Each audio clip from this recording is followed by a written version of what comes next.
Book Talk. It is Marissa Noel here. I am coming to you for my next live interview with author Derek Borne, who is the author of Dino-Rift. I have been reading it. It is delightful, a really thrilling young adult. So if you love Jurassic Park, that kind of thing, it is the perfect thing to do. So I'm just going to invite him for an interview and see if he's available.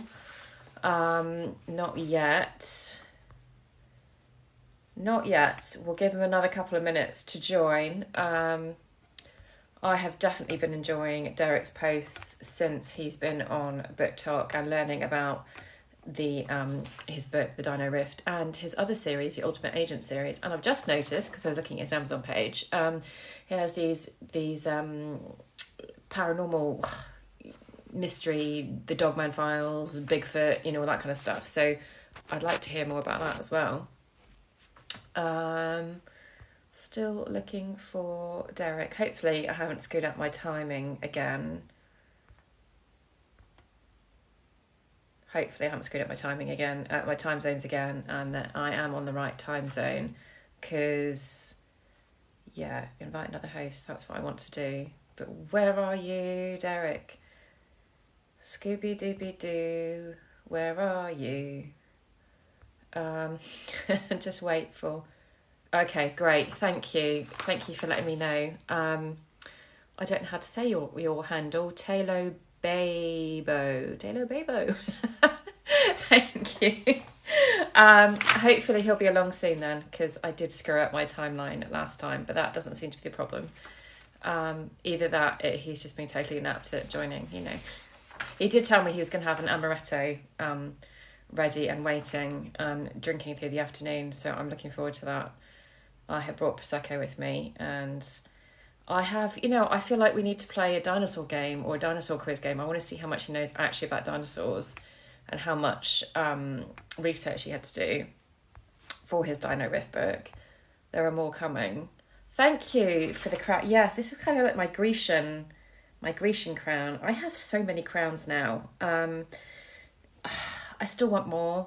I have like 20 more in my basket, which is probably totally pointless, but I feel like I'm collecting them now. When I first joined Book Talk, I didn't understand the crown thing. I was like, why are people wearing crowns? Why are people just giving away books? And, it only took me a week, I think, to get my first crown and start book fairing people. So it's an amazing community, isn't it? Right, Derek, where are you? Let's have another look for you.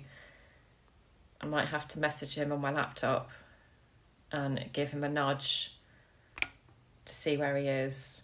I've been looking forward to this one because Derek is a funny chap and I've been enjoying his posts. Right, let me message him on my laptop and see where he is. Maybe he's already drunk too much amaretto and has forgotten. What do you think? Quite possibly. Let's find you. Bear with me, people. Where'd you go? I'm just going to send him a little message. And hope that he is around. My laptop's really slow, so that's not helpful. But, oh, you need to. You've got 2 books being published this year. I find they are really helpful, like for launch parties and things like that. So, and it's a good thing to have on your wish list so that people might gift you your crown, which would be, oh, here he is. No, that's not Derek, that's somebody else. And I'm not going live with you because I don't know who you are. That's random. Right, where are you? Okay, Derek, where are you?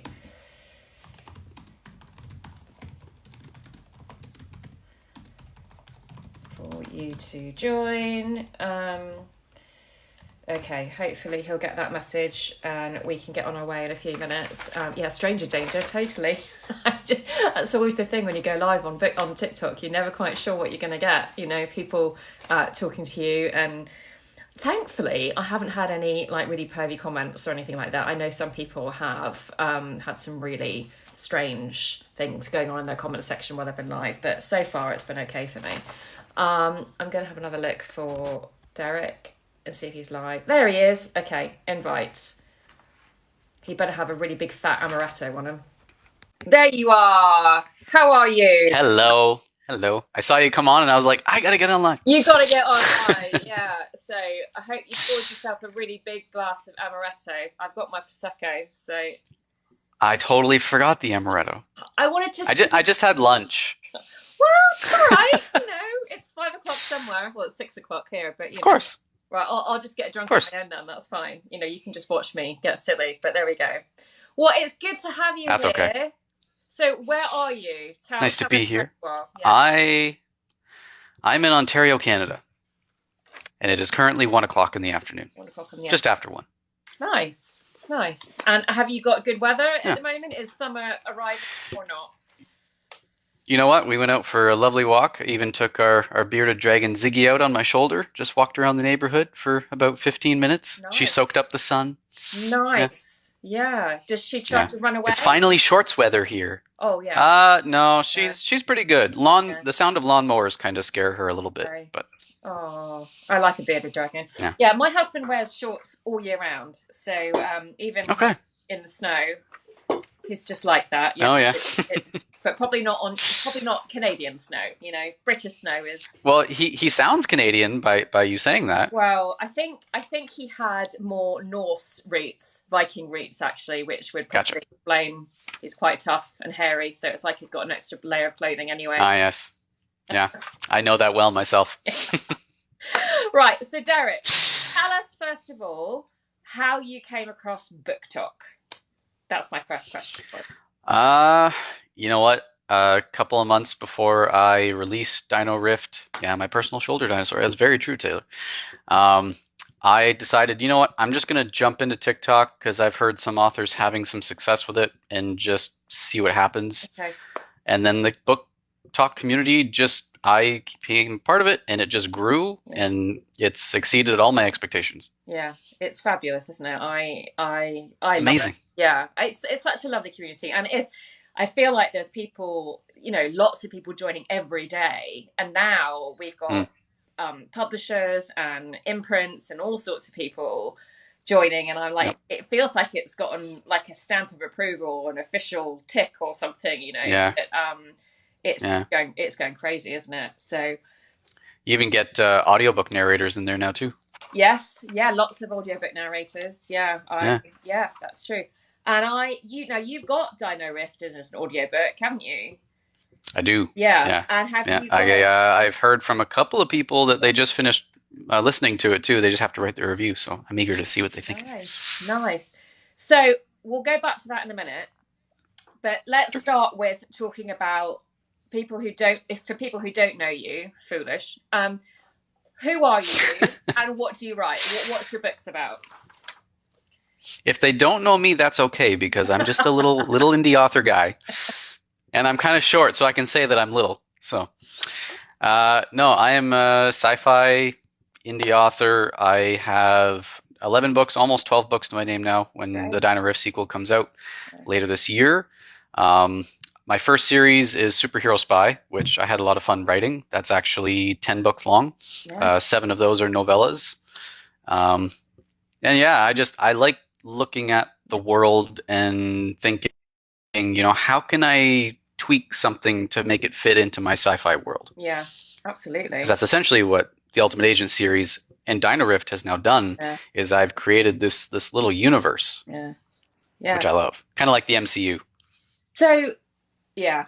So your Agent, is it the Agent X series? I was looking at your Amazon page. Ultimate Agent. Ultimate Agent. But you've also got these, and I assume these are the novellas, like the Minotaur Files and the Kraken Files, and are these the novellas? Yeah. That looks fascinating. So those are the novellas. What I ended up doing is actually a lot of fun. For somehow, I don't know how I did this. I published all of those within like a year and a half. Wow, yeah. And it wasn't just writing them all and then getting them prepped to go. Like I wrote the Bigfoot files, had it edited. I started writing Mothman files. Yeah. When Bigfoot was done editing, I just went ahead and published it, and it just kept going and going. And going. And it was actually a lot of fun. Yeah. They look fantastic because I know a lot of authors, they'll just So if you're going to get those, though, get the Helios files because I actually, once they were all out, I combined them into one book. Right, right. I see that. Yeah. Okay. Awesome. So, Yeah. And the yeah. Ultimate Agent books is that also young adult? Written in young adult, yeah, the Yeah. characters are kind of just over the young adult age. Okay. But I like to write clean, you know. Yeah. I don't write any sex or swearing or anything like that in my books, and because of that, I've had a lot of kids, actually adults, send me pictures of their kids either holding the book or saying, you know, my kids read Dino-Rift twice in the matter of a month. Yeah. You know, so nice. so That is nice. So Dino-Rift always warms my heart. Yeah, yeah. I mean, that's what makes it all worthwhile, isn't it? When you get that kind of feedback and yeah, because you know you're not just writing in your own little vacuum. You know, you're actually getting feedback from real people, and that's incredible. So Dino-Rift is the latest book. So for everybody, give us a little elevator pitch on Dino-Rift, what it's about. It's an amazing cover. I love the cover of Dino-Rift. Really good. Ooh. I love the cover of the sequel, though. The sequel, I am super excited to finally have that out. But Dino-Rift is about a couple of teenagers. They get trapped in dinosaur times by a time rift and have to find their way back home. Mm-hmm. Meanwhile, there is a nefarious organization that's using the rifts to pull dinosaurs into the present for their evil purposes. Yeah. It's so I am now about 40% of the way through, and I'm loving it. It's just it really does remind me of Jurassic World, and like a blend of Jurassic World and Stranger Things, you know. And so I'm at the point where they've just made friends with the alligator thing, I think. Nandy, yes. Yeah. So we'll see what happens after that. But I am absolutely loving it. It's just such a fun read. And when I started, I thought this idea of a rift, what a genius idea that is. And you could have these rifts going anywhere to any time, which I'm assuming is the plot of the next book. So, yeah. Possibly. Yeah. Possibly. Yeah. So how many books are we going to have in this series? Well, first I have to ask, have you ever heard of the TV show Primeval? Or Primeval? I call it Primeval, but yes. Primeval? Yeah, so that was actually one of the inspirations for Dino-Rift because it's kind of a mesh of a bunch of different dinosaur properties that I grew up with. Right. Primeval being a great TV show. Yeah. Dinotopia was a big one for me when I was growing up. I love Dinotopia. I read most of the books in that series. I didn't find all of them, but I love them. And then, of course, Jurassic Park. Oh, there was a cartoon as well as movies, weren't there, for Dinotopia? If I'm correct. Dinotopia, there was the books. I don't know if there was a cartoon, but there was a limited TV series that kind of they put out as DVDs later. Yeah, I was watching that. Right, yeah. And there was also, you're making me think of something else. No, it's gone. It's gone. That's okay. It's like where they I can't remember what it was called. Terra Nova. Did you ever see that? Yes. Yeah. Terra Nova. I did watch the newer version of that. I'm very sad that it got cancelled. I didn't know there was a newer version. I really liked that series, and I think there was only 2 seasons or something, and I really liked that. Oh, are you talking the original? I guess so. It was what? Maybe, I feel like I watched that too. Maybe 10 years ago, maybe more. I'm not sure. That's probably the one I'm referring to because I think that's the newer one that I know of. Okay. But yeah. I wish there was a new one. Maybe Dino-Rift can start that. Yeah, I thought it was so clever just to have all those elements, all those stakes. I thought it was really, really good. So your cover is amazing, and you obviously love your book 2 cover. So who designs your cover? Do you do it, or does I actually? Yeah. No, I don't have the talent for that. When I first got into the whole author thing, I was in a group on Facebook, and it was basically a lot of authors that wrote dystopian. Yeah. Which I always liked dystopian as a genre, and one of them, her name's Molly Phipps. She wrote Ultrazenopia, which is about a character that has a rare blood type that gives her abilities. Right. And she said, I'm starting a book cover business, and when you get ready for your first book, I will do your cover for you. And I said, okay, sure. Yeah. And with my first cover that she ever did for me, I knew there was something special that she had in her talent. Mm. And I have kept her along the entire way Yeah. so far. She's never let me down. Yeah. So Yeah. I love that. I feel the same way about my cover artist. She's done every single one of my books. And no matter what I say, because I can't even think about, I have no idea what should even go on a cover. And I say, this is what it's about. I'm thinking maybe something like this, and then she comes up with these things. I'm just like, I don't know how she does it. It's incredible, absolutely incredible. It's such a talent. It really is. Yeah, it's incredible. But I love your cover, Dino-Rift specifically is, or especially, is really just. All I had to tell her was, I just want the kids in dinosaur times, and I want the dinosaurs in modern day times. Yes. And I said, if you can put some kind of rift in there of whatever you can think of, whatever works. I at first thought she would maybe do something kind of like this, where the rift is going diagonally, and then you see the kids down here, dinosaur up here. But this works so much better. It does, doesn't it? It's really clever. Really clever. And then I'm loving that when you put the cover of the second book up against this, the energy flows together. Yeah, that's good. Which is a lot of fun. It's good. Yeah. I'm so excited. Yes. I just have to finish writing it. So when are you planning on releasing book 2? I'm hoping summer. I can't nail down a date quite yet because I'm also waiting for my artist, unfortunately, has gotten a lot busier with work for the sketches of the dinosaurs. Right. So I'm waiting for him to send them all to me, and I can finally nail down some true dates. Yeah. So. Yeah, I like that you've got. It's the fun about being an indie author. Yeah. Yeah. You never know. All this control, and you never know. Just like. Yep. I've enjoyed the sketches, and the other thing that I've really enjoyed is the pronunciation that you include in the book. That's been really helpful because. I mean, I've got 3 boys, and they all have loved dinosaurs at one point. And we have so many books that have dinosaurs at home, and I never know how to pronounce these things. I've probably made up so many different types of dinosaur pronunciations. So when I hear you talk about them, I'm like, oh, that's how you say it, So it's been really helpful to have that. Like the Quetzalcoatlus or the Nundasucus. Yes, all of that. So it's really good. I kind of think, how much research then? I mean, is dinosaurs always been a passion of yours, or did you have to do a lot of research as well to make your dinosaurs fit your stuff? Well, I have loved dinosaurs since I was very young. I used to be the kind of kid that when I learned something new, I would go to my parents and say, "Hey, did you know this about this? Yeah. Or did you know that about that?" So that was literally me as a kid.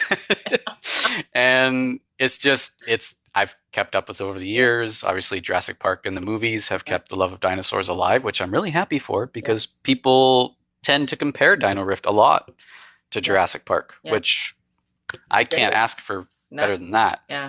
But I actually love that Tiana on my side has been saying, did you mention there's dinosaurs? And most importantly, dinosaurs. Yeah. Yeah. This is the first interview with you that I don't have to pop in and go, hey, does their book have dinosaurs? Yeah. I love it. I mean, there really hasn't been anything that I can think of since Jurassic Park or anything fresh that's dinosaur related. So I think you're definitely filling a hole that that people want. And I hope so. Yeah, absolutely. Yeah. So I feel like we should test your knowledge a little bit about dinosaurs. I don't know. I did do a lot of research. I should have brought one of my dinosaur books down, and I could have just kind of. That's okay. Do you know? I don't know every single dinosaur, just so you know. I don't know. They're always coming out or finding new ones. Yeah, they are. Yeah, or apparently, and I find this hard to visualize. All dinosaurs had feathers. Apparently, that's the new. Well, not the new. They did find on certain raptors, there's bones kind of down the back of the spine that you actually find on like modern day birds where the quill of the feather actually fits into. Right. So it may not be all dinosaurs. There could have been a few. Yeah. But as I think you got past that part in Dino-Rift where I basically say, a guess is still a guess. or an educated guess is still a guess. Yeah. Yeah. Like unless someone was there to Exactly. record it, we Exactly. have no idea. Yeah. Yeah, exactly. Because they say, I mean, there are two different times of hip. We're getting really technical here, aren't we now? Two different joins of hip bone, whereas one was the bird related and one's more like the reptilian. And so, Right. assumingly, ones with those bird hips probably had feathers. Yeah, Could be. maybe. Yeah, who knows? Yeah. Who knows? Yeah. Do you know? They could have just been huge, fluffy, like Yeah. furry. We don't know. I mean, it'd be cool if they were. To actually go through a rift. Okay, if you had the opportunity to actually go through your Dino-Rift, would you do it? I would go in. You would. No hesitation. Arms. I would. I would definitely. Yeah. Yeah. And I'd be the first one to ride a pterodactyl. Yeah. And just fly it everywhere.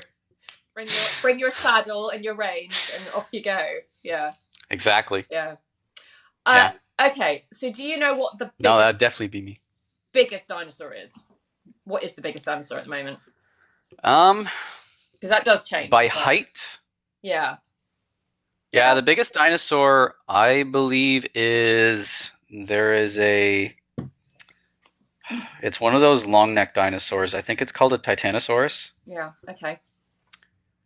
And yeah, like Giraffatitan is one of them, but the Titanosaurus, I believe is what it's called, is like the longest. It's like 2 football fields long, Right. Jeez. I believe. Wow. Around there. Wow. Yeah. And that's, you know what? That's the thing that I tried to bring out in Dino-Rift is like, yeah, we see the size of them when we go to a museum, but to actually visualize yourself standing beside something so, I don't like to use the word monstrous because obviously some of the bigger ones like a herbivore like those would be quite gentle, probably. Yeah. They would just, like in Dino-Rift, just kind of arch their head down, take a look at you and be like, what is this tiny little human? A little bug. Yeah. That's how we are. Yeah. Yeah, exactly. I could squash you so easily. Yeah, no, just not even see you. We'll like ants for them. I think one of the things that if I had to go through the rift, I would struggle with would be the size of the insects, like this dragonfly and stuff like that. Ah, yes. I think, yeah, that would be problematic. Yeah. Yeah. There was a couple of beta and ARC readers that were just like, so, like, did you have to put the bugs in this book? Yeah. I said, yes. I'm evil that way. Yeah. Absolutely. Okay, so we know what the biggest dinosaur is. What is the smallest dinosaur? Oof. The Compsognathus. Oh, hold on. I think there's a raptor called the Bambi raptor. Oh, right. I thought it was the Compy. I'm just going to call it a Compy because that's another one I can't say. I always thought it was that one, but a Bambi raptor maybe. Okay, nice. Yeah. That is testing my knowledge, though. I can't Google it because obviously I'm using my phone for the interview. But yeah. Just curious. I also, just to satisfy, I could also Google it, but I thought I'd just ask you. Right. Okay, so writing. How did you get into writing?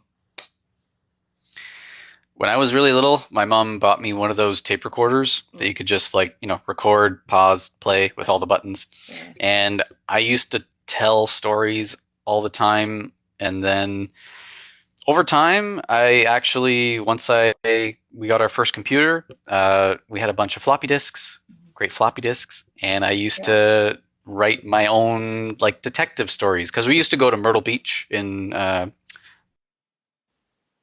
United States for vacation every once in a while during the summer. And I would actually write what was called the Myrtle Beach Mysteries. Right. That's cute. Yeah. And I had a detective that had to figure out, how things were going. And I was so little, I didn't really know what I was doing, but I loved it because you're creating a world, you're creating characters. And then as time went on, you get to learn how to truly pour yourself into a world and the characters and how it's all really a part of you. And I love being able to do that. And then once you find people that like it, it's just, it's great. Yeah. That you can share that with someone. Absolutely. Yeah.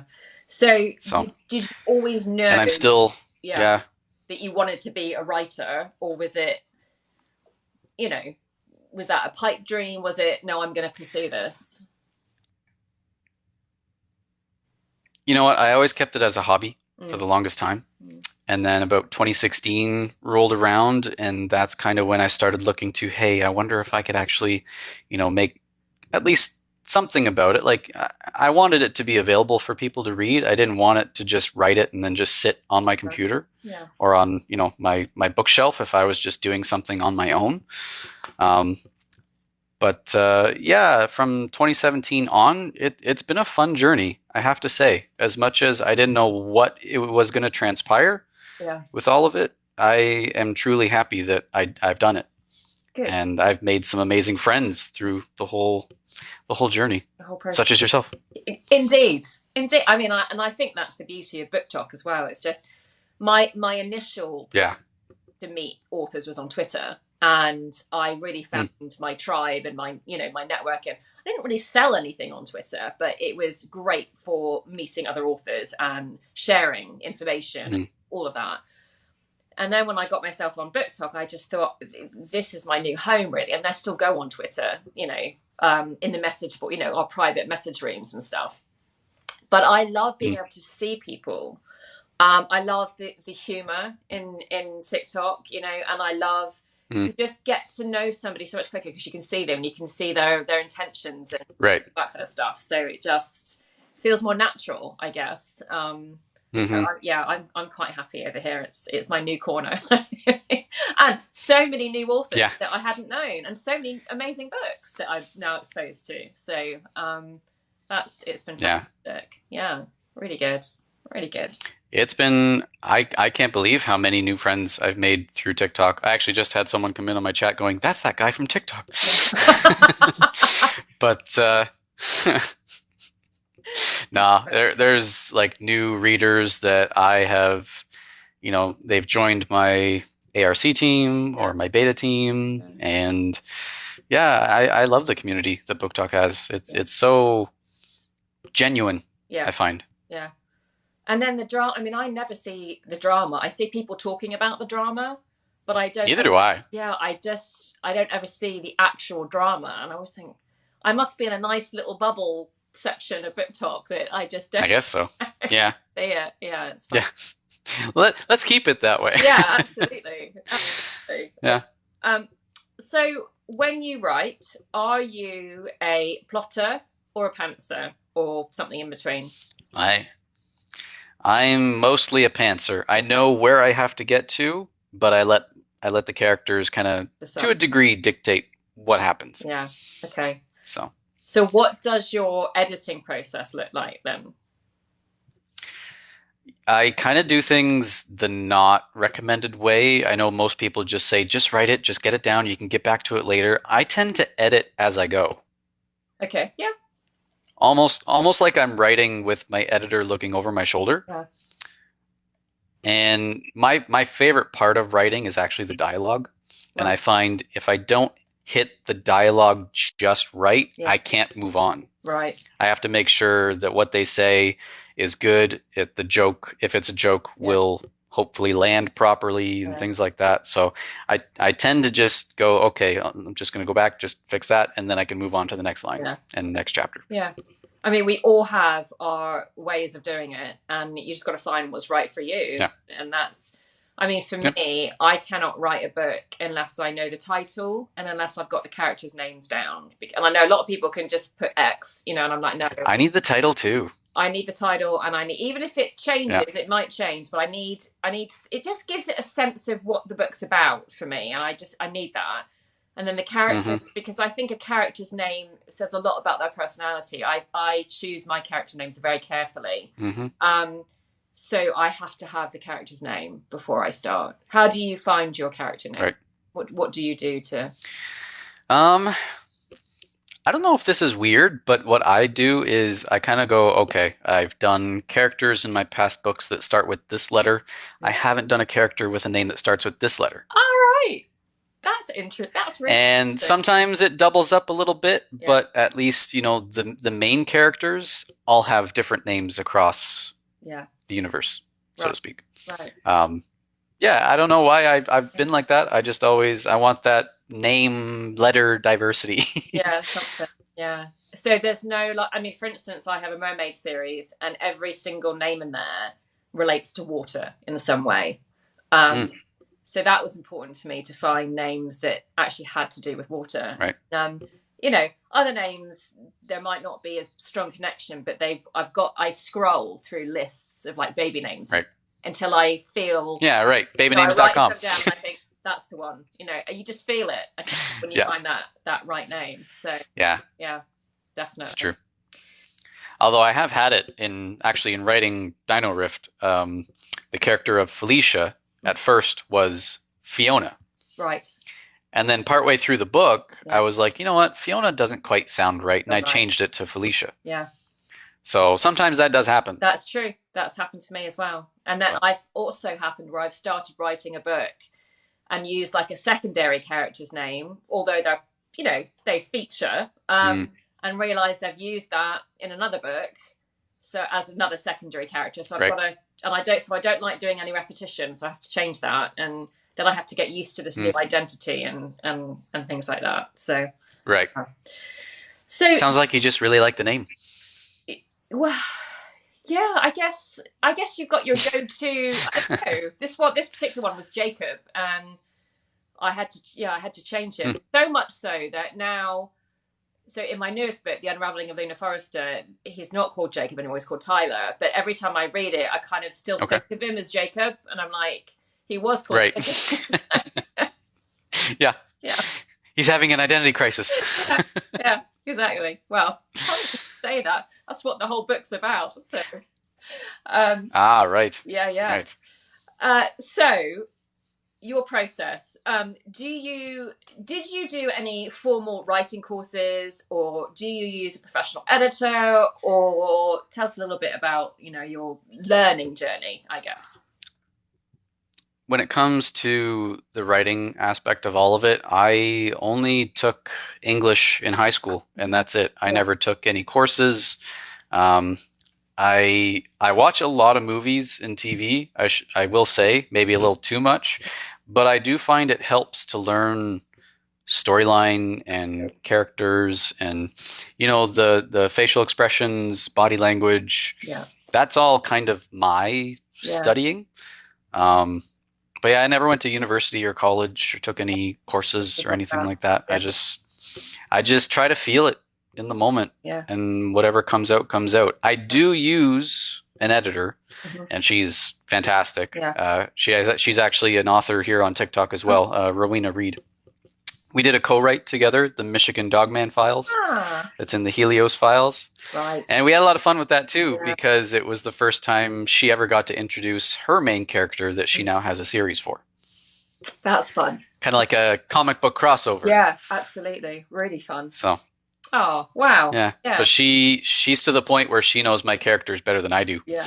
Yeah. So, No, they wouldn't yeah. be doing that. You can't have that. Sometimes they can Yeah. pull you up on that kind of thing. And, Yep. That's Yeah. pretty helpful. Yeah. I think it's And she's always right. yeah, yeah, yeah. Well, it's good to have someone that you trust, and that when you formed that editorial relationship, that you can really Yeah. trust that opinion and know that you're in good hands. With that kind of stuff. So Yep. I think one of She actually started as a beta reader. right. Yeah. And then I had an editor for the first Ultimate Agent book, and then things just kind of didn't go past that with the first editor. But then she came along, and I was like, you know what? I really like how you gave me excellent pointers. And then I found out she was also an editor, Right. and thought, you know what? Why not? Gonna use you. Let's see where this takes us. Absolutely. Yeah. Absolutely. And I think especially because self-publishing, it's not, there is money involved. So you have to choose where you want to spend your money and Yep. where you're going to put that investment. Because, and what you need to know yourself as a writer and what you need as well.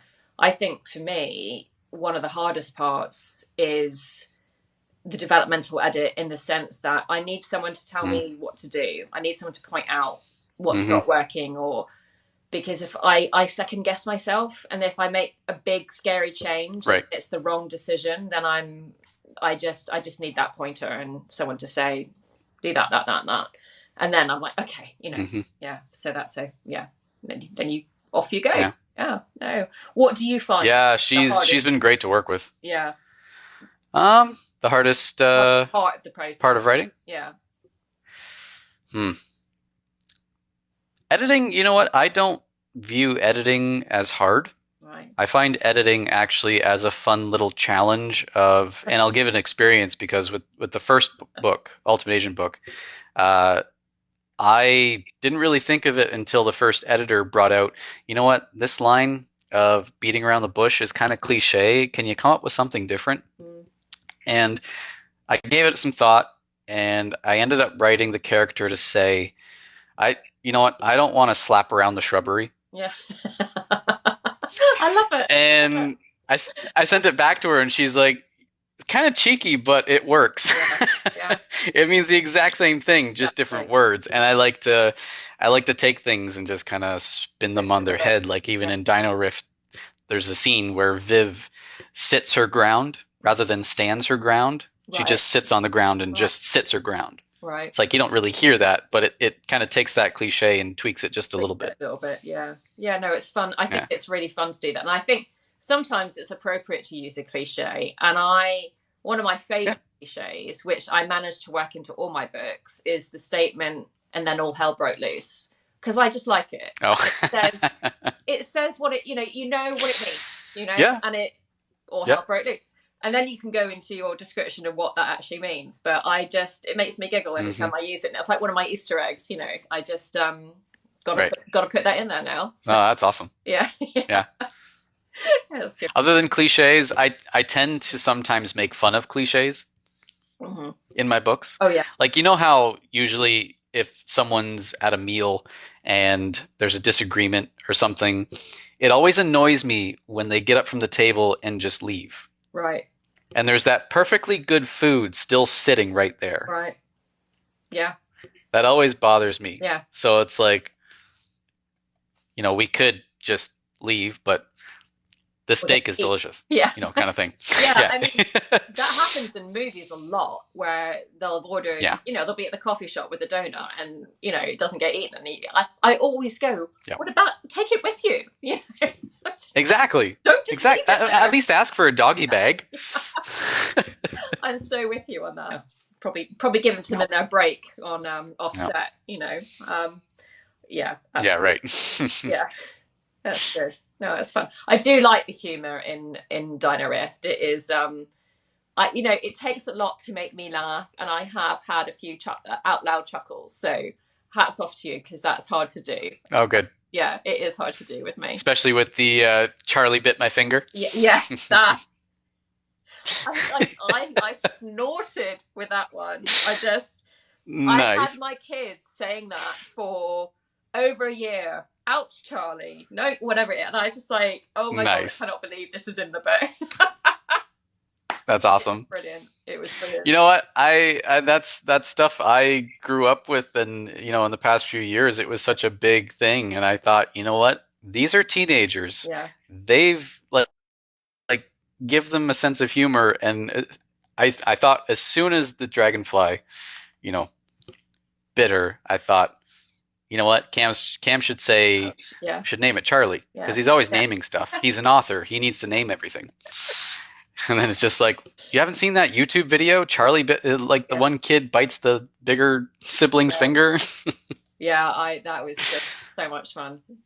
So what do you do to make your teenagers act and speak authentically? Do you feel that you're in touch with teenagers today? I'm very silly to begin with, Yeah. if you haven't noticed yet. Yeah. What's funny is my mom actually read Dino-Rift, and it's my first book of mine that she's read. Okay. And she said it was very interesting reading Dino-Rift because it's like me and my wife having conversation. Because we're both equally silly, but we still are very young at heart. Yeah. And I feel like I've always been one to say, give them dialogue that's realistic. Yeah. Rather than, don't give them words they would never say. Yeah. Right? Yeah. That's one thing that always annoys me is characters that, who actually says that word? Yeah. Who actually says those string of words in a sentence Yeah. in real life? Yeah. and it doesn't come across as genuine. Yeah, absolutely. So it's always, yeah. Yeah. Yeah, you've got to I'm lucky that I have teenagers and I'm around teenagers Right. a lot, so I can hear. But equally, I don't want to start putting lit and whatever else they're using, Right. slangy. Because Yeah. that will all change. But yeah, just being around it. Yeah. But my husband, we were listening to, so I've got a couple of audiobooks that I'm in the process of commissioning. So we were listening to some of the audio. He was in the room. Okay. And he just burst out laughing. And I'm like, why are you laughing? And he's read one of my books, and I've written 25 books, wrote one of my books. Okay. He doesn't read. And he's burst out laughing. I'm like, why are you laughing at my book? And he was finding it amusing, all the little bits of me in the book, that he was recognizing, like just from pain choices to, all that kind of stuff. And he's like, oh my God, I can't believe you did that. Stuff that I hadn't even realized, So, and then he said to me, well, are you still going to be able to write YA when you're 70? And I'm like, and he doesn't think I will. He's like, well, I said, why wouldn't I? It just depends on the voice. And it just, and if you don't have teenagers in your life, or you don't feel that youth inside, it's just research. You just go sit in a coffee shop and listen to what they're saying, and what's important to them. And you just got to say, but who knows? Maybe I'll be writing something else when I'm 70. I have no idea. We'll see. But for now, it's maybe. Yeah, exactly. And I found actually there were parts in Dino-Rift I put in that actually came from my own experiences. Right. Just like you passed by the scene of Vivian coming across the Compsognathus, the little guy. Yeah. And when Cam scares her and she throws the sticks up in the air and she goes, Baskin Robbins. Yeah, that made me laugh. So we were up north to visit family, and we were in a parking lot of a big area, and my mom was in the back seat. There was my mom, me, and my wife. And my mom didn't know we were about to hit a speed bump in the parking lot. And as we were just about to go over the speed bump, she noticed there was a Baskin Robbins over in the distance. So as we went over, she went, Baskin Robbins. And it almost sounded like she swore. And I thought, I have to put this in a book at some point. And as soon as that scene came into my mind, I was like, I have to do this. I bet she got a giggle out of reading that then, with that in there. She did, yep.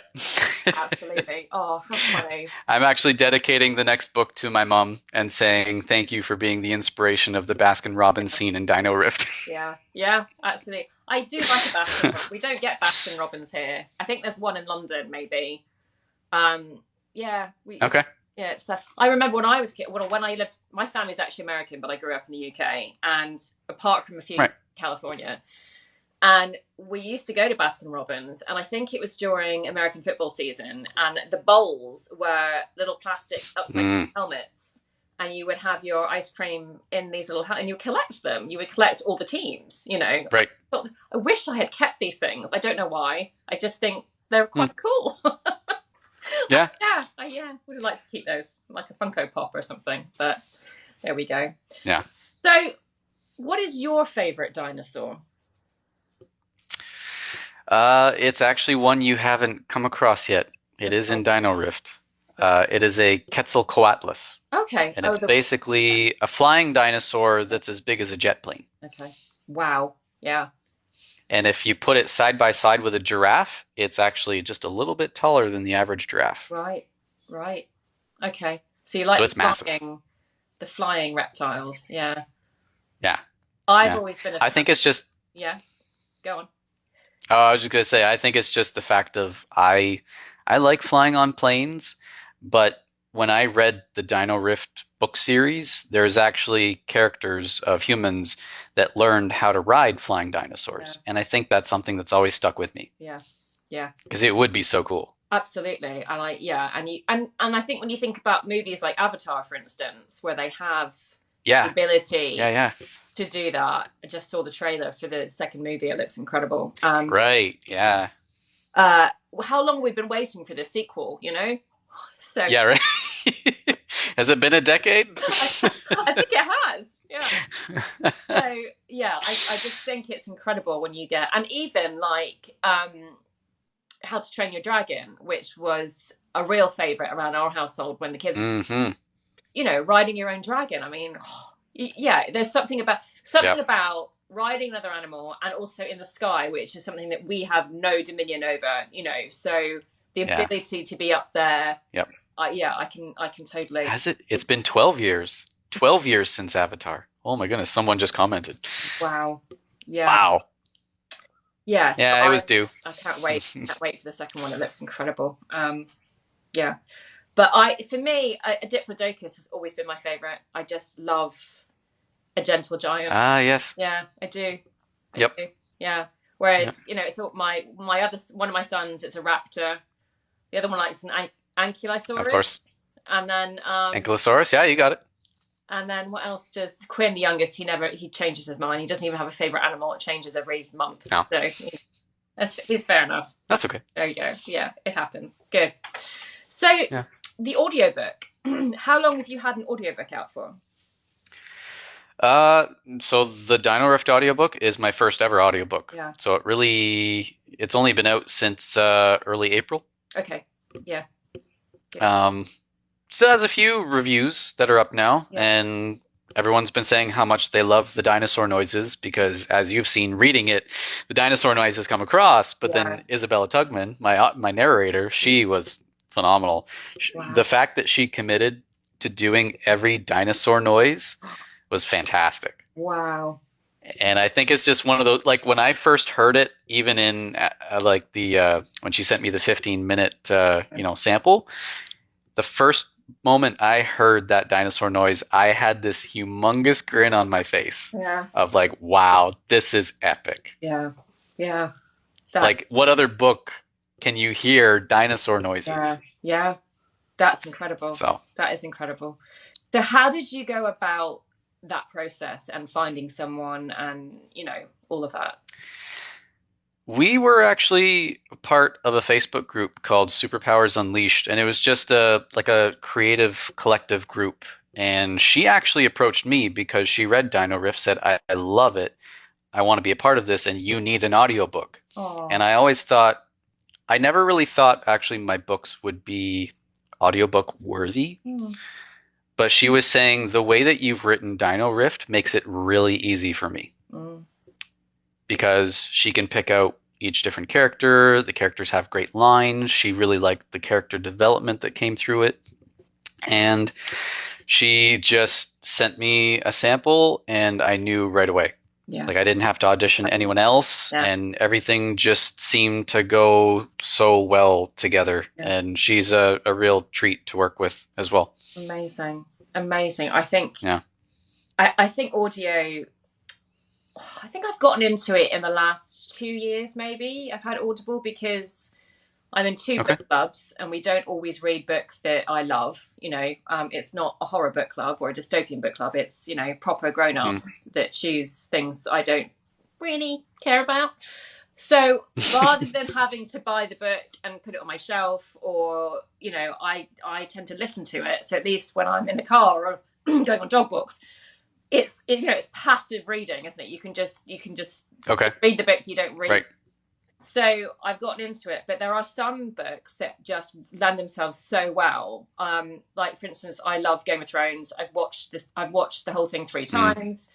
I keep saying I'm going to go and read it because I want to see all the extra bits that weren't in the TV show. Right. And then I pick up the book and I'm like, big book, so I'm listening to that on Audible and it's amazing on Audible. Absolutely amazing. It's so well narrated and I'm into hour 25 now, I think. So it's long. Nice. Wow. Yeah. 25. Yeah. Holy. But I know what you mean about Dino-Rift's only like just over 7, I think. Yeah. I think mine will be similar. So it's The Unraveling Luna Forrester that I've been listening to, and the guy I found to do it, he's incredible. He's a British guy, even though the book's set in the States. He can do every accent under the sun. I have a cast of 17 characters, and there's an Irish guy, nice, a surfer guy, there's a New Yorker team. He can do everything. New Yorker, everything. Yeah. And so for me, he's actually made my characters deeper than I had felt they were just by listening to how he's My narrator did the same thing. Yeah, it's such an Yeah. amazing experience. And like you, I just sit there with a smile on my face when he's nailed it. Yeah. And I think, yes, Yeah. this is perfect. Yeah. Yeah. Movies. No, Isabella, she did the same thing. Yeah. Yeah, there's a character in Dino-Rift. Well, I think you know of him by now. Anthony Bartoloni, Yeah. the guy that Sebastian works with. Yeah. And I never really actually wrote him as a New Yorker, but when you look at the name, thinking Anthony Bartoloni, Yeah, it makes sense. Isabella Tugman started doing a New Yorker accent, Yeah. and I thought, this is great. Yeah. Just like keep with it. Yeah, absolutely. Yeah. Oh, I'm just going to answer some stuff. One person Yeah, said that's she right. probably heard all the dinosaur noises in her mind as she read. So amazing. So she actually has a background in theater and music. So she was actually really able to utilize her voice and vocal cords to really try to nail down different shrieks or screeches and things like that. And I won't spoil it, but there is like a really big noise near the end Okay. because you haven't got that far yet. Another one asks, are you narrating book 2? I don't have the setup for it. It's quite expensive to have a setup for voice work. I can officially say, though, that Isabella Tugman's coming back for the sequel because I can't see anyone else doing it. The consistency is great as well, isn't it? So yeah. Yeah.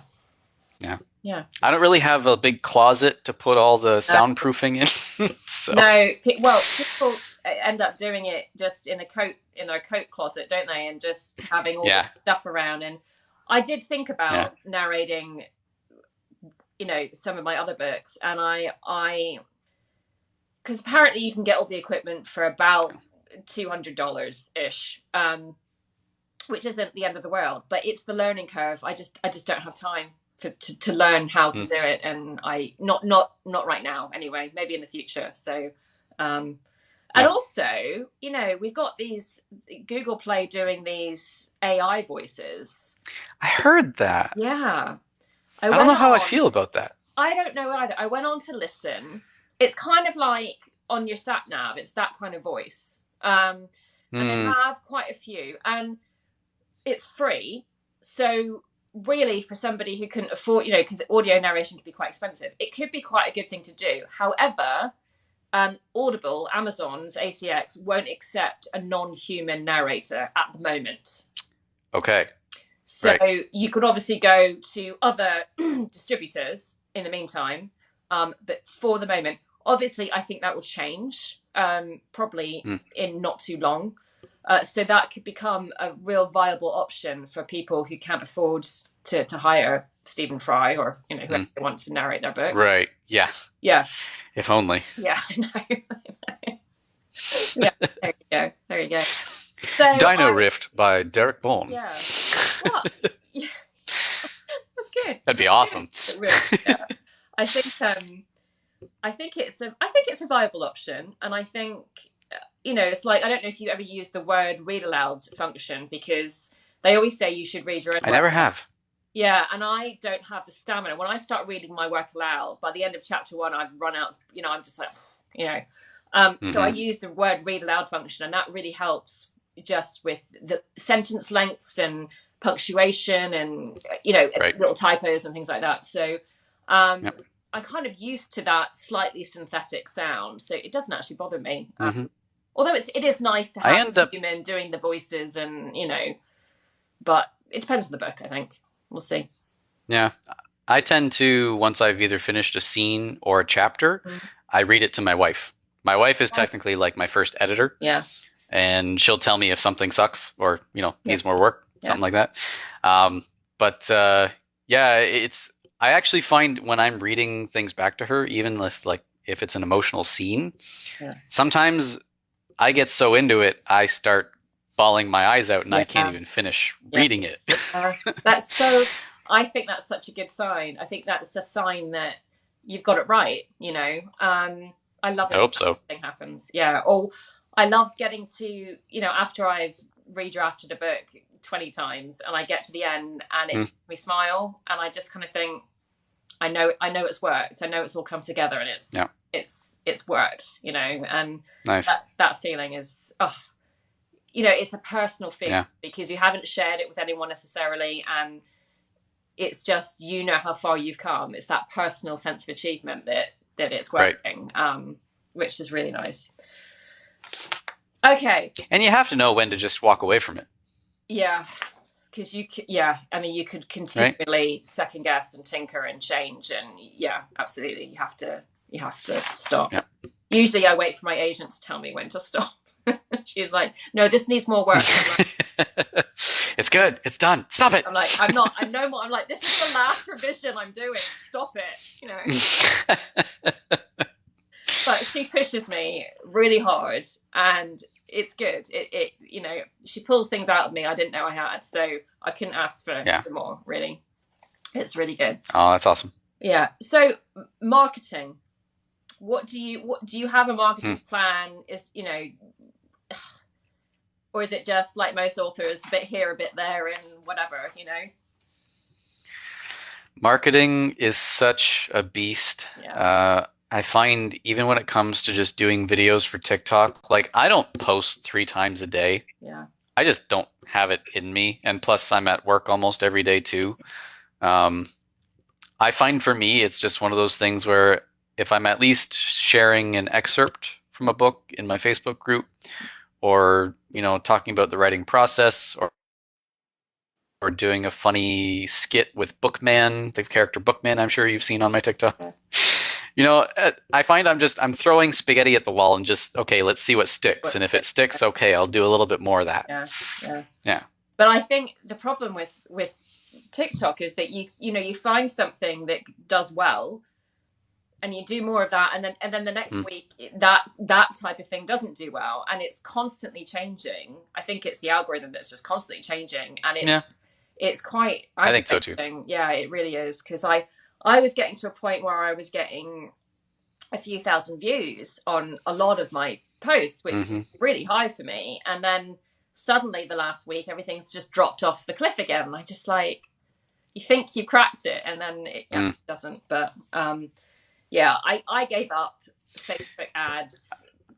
My readers aren't on Facebook, so why spend the money? They're here, they're on TikTok. So that's why I came TikTok. Yeah, much better place to be. Yeah, it's pretty even for me between Facebook and TikTok. I will say, I think 2 of the keys to marketing is 1, humor sells, and 2, just being genuine. Yeah, like being yourself. Yeah. Like if you're having, doubts, like other authors have their doubts too. So let's talk about it. Yeah, absolutely. Right? Yeah. I think a lot of Facebook groups are good for that. What you say about being genuine. Well, I just think people are much more interested in people talking about their journey, or talking about, rather than buy my book. Nobody wants to see that. And obviously you need to see something a few times before you're going to be tempted to buy it, but you've got to do it in a way that's not spammy. There's a really great Facebook group for, what's it called?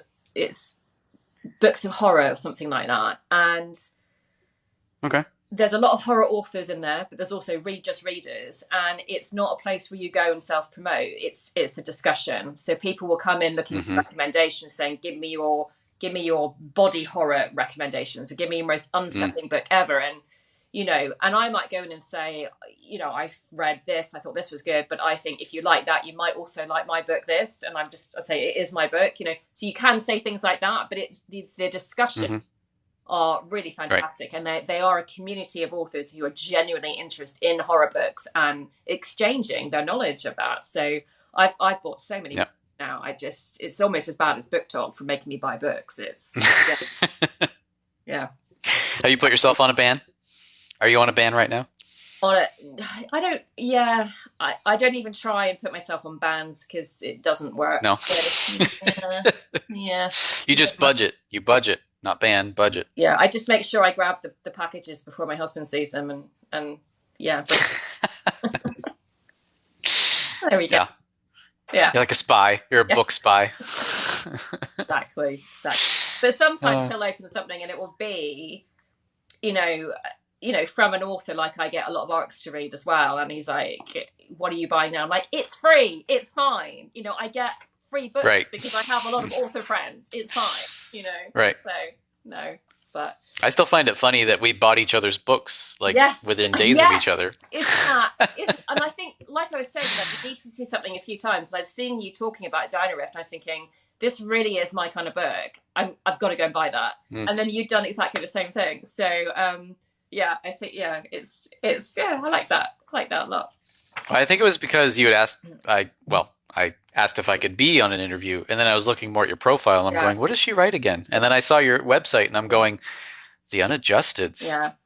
And then I looked it up on Amazon. I'm reading the synopsis. I'm going, "This is right up my alley. Yeah. Like, this sounds great." Yeah. Good. Excellent. Good. It's on my TBR. I haven't gotten to it yet, yeah, but I will. I'll be there for another couple of years, I'm sure. Hope I know not. what they're like. I can be a slow reader sometimes, unfortunately. I mean, I think we all go through phases. I'll go, when I see these people who are going to read 100 books in a year, and I'm like, nope. I'm sorry, but nope. I'm definitely reading more since I've been on Book Talk, but I don't put pressure on myself. The only thing that puts pressure on me is looking at my physical TBR pile. I think, but I'm not trying to read a certain amount of books. I just want to read, But I go through phases where I might read a couple of books in a week, and then I might watch Netflix for 3 weeks. It varies. So, yeah, right. Yeah. I've always wondered with people that say they can read 100 books in a year because, you're getting through a lot of content, but how's your comprehension at that point? Do you actually remember a character's name or, like key plot points that happened in the book? At what point does it all just gel together and you can't distinguish one from the other? Yeah, I do wonder that too, actually. And I have a friend who reads a lot, and she can't remember like 3 books before or something. And I like to savor things a bit more, I think. And mind you, when I saw everyone doing their April wrap-up, same here. Yeah. Saw everyone doing their April wrap-up, I was thinking, well, I'm still listening to Game of Thrones, so I haven't finished that. I've been listening to that for about 2 months now. And I was reading, it took me a month to read Dracula, because my next book that I'm working on is a YA retelling / modern day origin story. And I thought I better go and read the book. I love the movie. I love all vampire stuff, but I hadn't ever read the book.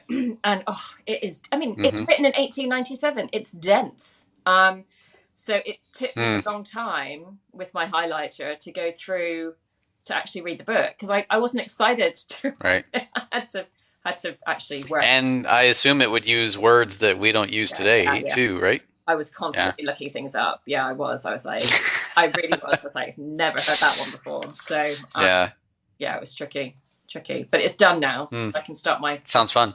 Yeah, I hope so. Yeah. Okay, we have now gotten to the rapid fire last few questions, fun stuff. Oof. Yeah. Okay. Let me get my dinosaur stepping through a rift shirt ready here. I know the answer to this first question, I think. But what is your mascot or spirit animal? I would say my bearded dragon Ziggy. Okay. And she was also the muse of Nandi. I should say. Yeah. So. Excellent. Yeah. Okay, if you could only eat She's dear to my heart. Yeah, they are lovely. If you could only eat one meal and drink one drink for the rest of your life, what would it be? Pizza. Yeah. And amaretto. Nice. I like that. That's not a beer, it's an amaretto with my pizza. Yeah. I like that. Amaretto. Yeah. I don't mind a good beer, but amaretto is my favorite liqueur. Yeah. Very, very sophisticated. You should go to Italy. Yeah. Actually, I would say either amaretto or limoncello. Yes. Yeah. Nice. I do like my limoncello. Limoncello. Have you been to Italy?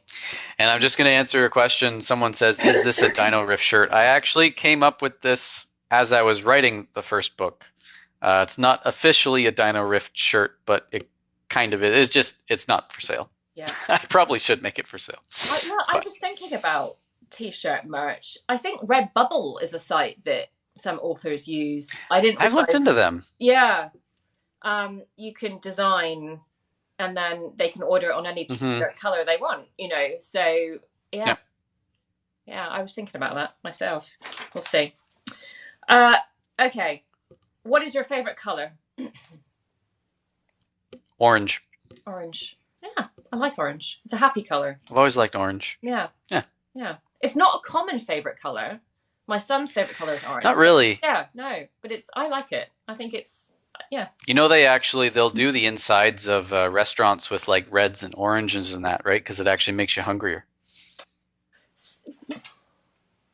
Does it? There's a psychology to colors. Right. See, I saw this thing about this bar that was blue and yellow. And blue lighting had something to do about the calming effect, but yellow makes you happy as well. It makes you chill. Right. So it made people relax, wanting to stay there for longer, drink more, all that kind of stuff. So, and it did look quite cool.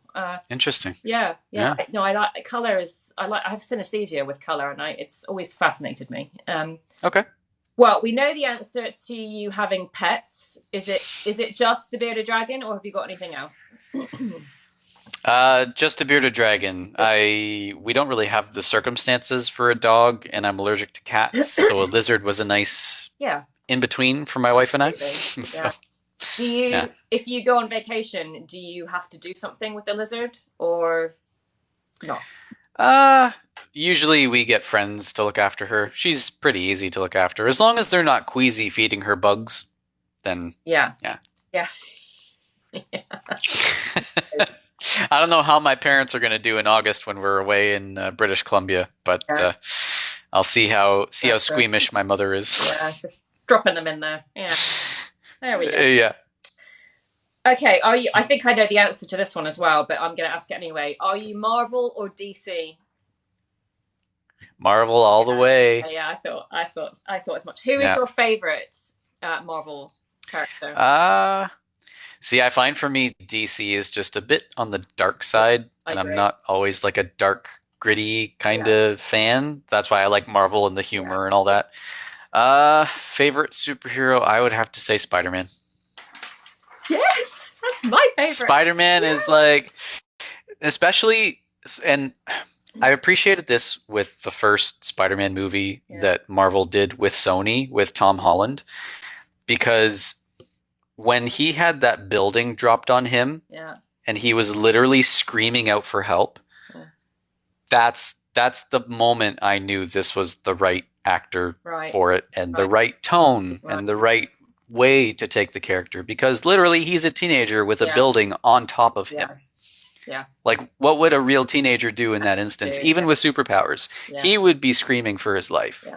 Yeah, that's true. And I always like that. I mean, I'm old enough to know that Tobey Maguire was always my Spider-Man, and when Tom Holland came into the Spider-Man world, I was like, I don't know.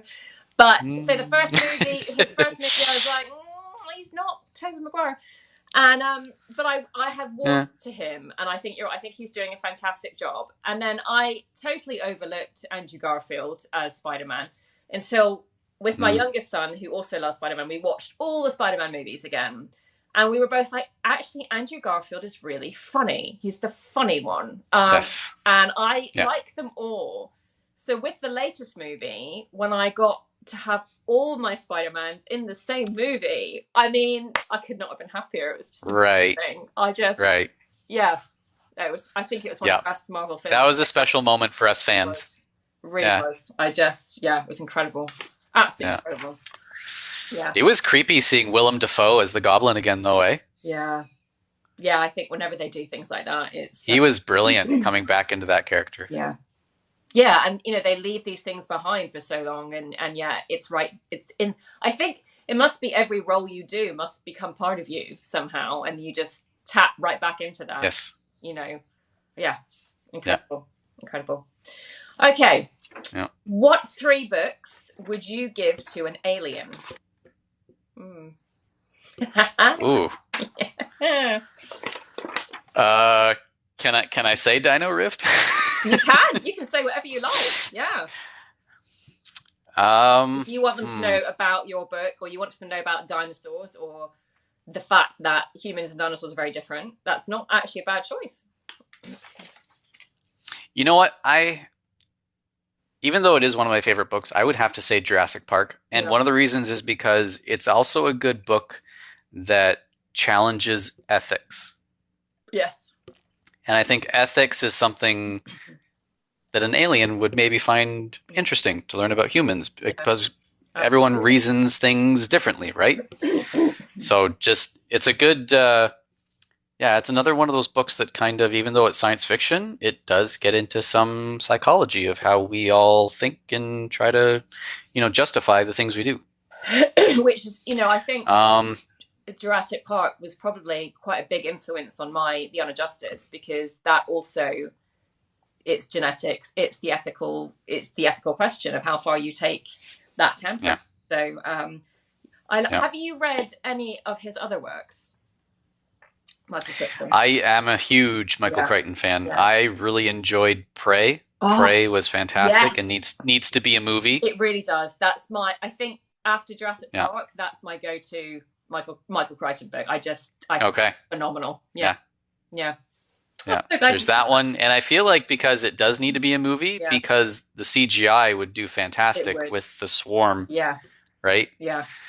I really enjoyed Timeline. Yeah. I like Timeline, the book, better than the movie. Yes. And different for him, because it was historical, or had that historical element. Yeah. So a bit different to what he what he would normally do. But yeah, I just wish he'd written more. But still challenged the ethics of time travel. True. Right? Yeah. Like, should we have control over this? Yeah. Right? No, that's true. That was a good one. I'd forgotten about that. Yeah. I want to read that again. Yeah.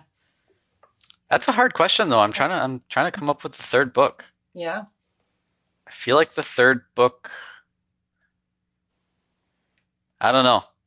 Part of me wants to say the Bible, but that's what I said. That's also like I said that when someone asked me, and then I went, actually, I'm not sure that is the best thing to give to an alien, because there's a lot of murder and death in the Bible. So true. But you have to remember, though, like, the people back in those days, some of the things they did were pretty disgusting. Yeah.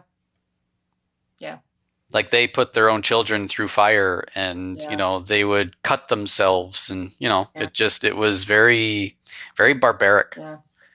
And it just wasn't clean. No. Right? So, like, do you want people around that put their children through fire?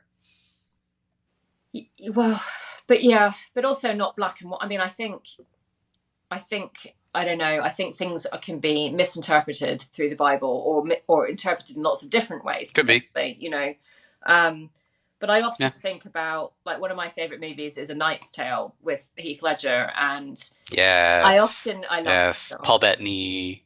It's fantastic. And I often think about, during those kinds of times where, you don't have TV, you don't have, your working classes don't know how to read, you take your children to go and see hanging at the weekend, and that's your entertainment. Like, just like how it's normal just to see someone die, and that always boggles my mind. But even the justice system, that at that point of our history, the justice system was also askew. Yeah, that's true. Yeah, that's true. When you look at the whole Robin Hood, lords ruling over their little packages of land and making their own rules, and sheriffs do. Yeah, I mean, the whole thing was just a mess, especially in the Dark Ages. Who knows what happened then? So, yeah. I kind of make a point of that in the Dino-Rift sequel too, because at one point the kids, they're in the same room with the villain, and Cam says, go ahead, like, tell us your monologue. It'll give us, it'll help us come up with a plan. Yeah. And then the guy says, "You're calling me a villain." He said, to me, Sebastian is the villain. Yeah, exactly. I mean, so he's kind of trying to teach them a lesson. Yeah. And everyone's the hero of their own story, so the villain doesn't think they're being the villain. So I've just had an idea So no matter how many books you end up writing for this series, which I think you could do quite a lot, your last one should be a rift into the future. Yeah. It's interesting you say that. Okay, is it? It's interesting you say that. Is it now? And so technically, like this sequel for Dino-Rift wasn't supposed to exist. Right. And I can't say because you haven't got to that point yet, but there is a part in Dino-Rift that kind of gives a glimpse to a spin-off. Okay. Not necessarily with Cam and Viv. Okay. But totally kind of goes into a different corner, but to a dystopian future. Right, I'm with you now. So. Oh, this is very exciting. Yeah.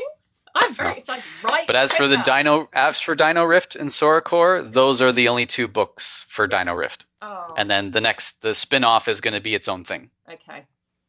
I might need more. I have so many other ideas. Yeah, but I might need more. So, I might have to put on you with a hatchet and break your knees till you write me another Dino-Rift. Uh-oh. I will go to sleep clutching my knees. There we go. All right, your last and final question, then you can go pour yourself that amaretto. Have you got any talents that would help you survive the Hunger Games? Oof. I love people, and I feel like possibly I could befriend everybody. Just good luck with that. Possibly. I love just feed on their ego, play to their strengths, and. I can picture you skipping into the middle, going, "Hi, everyone." Skipping, yeah. Let's sing Kumbaya and hold hands. It's fine. Yeah. I love it. Never know. Yeah. Never know. Everyone wants a friend. Yeah. You just be optimistic and try not to die first. Yeah, there we go. Yeah. Yeah.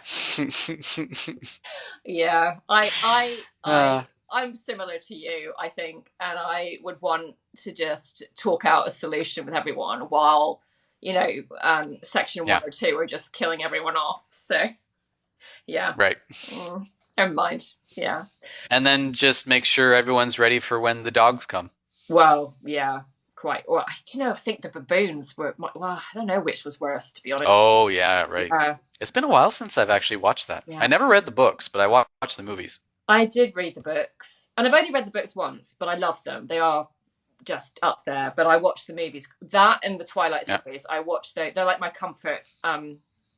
Okay. Those 2 and Pirates of the Caribbean. They're like my comfort movies. I go back and watch. Yes. And The Karate Kid, the original, is my favorite movie of all time.